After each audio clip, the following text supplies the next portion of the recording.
Hi friends, আজি বহুদিনৰ মূৰত এটা ভিডিঅ' লৈ আহিলোঁ আৰু পোনপ্ৰথমে অসমীয়া নৱবৰ্ষৰ আন্তৰিক শুভেচ্ছা আৰু শুভকামনা জ্ঞাপন কৰিলোঁ, লগতে ৰঙালী বিহুৰ ওলগ জনালোঁ। আজি এটা বিশেষ চৰকাৰী কাৰ্যসূচী লৈ IIT গুৱাহাটীলৈ আহিছিলোঁ।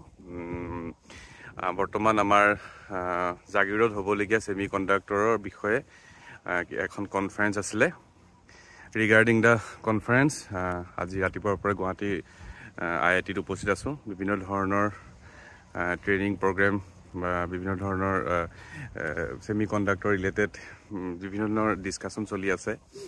এতিয়া সকলোতকৈ ভাল কথাটো হ'ল আমাৰ উঠি অহা নৱপ্ৰজন্মৰ কাৰণে যোনখিনি ষ্টুডেণ্টছ বা ইউথ আছে তেখেতসকলৰ কাৰণে বিভিন্ন বিভাগত ছেমি কণ্ডাক্টৰত নিজকে নিযুক্তি হোৱাৰ সৌভাগ্য গ্ৰহণ কৰিব পাৰিব। আপোনালোকে খালি কি প্ৰচেছত কেনেকৈ হ'ব সেইখিনি পিছত গভৰ্ণমেণ্টে নটিফাই কৰিব বা টাটাই কৰিব নটিফাই, কিন্তু প্ৰায় লাখৰ ওচৰি প্ৰায় ভেকেঞ্চি বা বিভিন্ন ধৰণৰ পোষ্ট ওলাব। চ' আপোনালোক সকলোকে class 12 onwards mainly higher secondary pass, ITI, diploma in engineering, তেনেকৈ পলিটেকনিক বা BTech বা BE, লগতে গ্ৰেজুৱেটছ, গোটেইখিনিৰ কাৰণে এটা সুবৰ্ণ সুযোগ।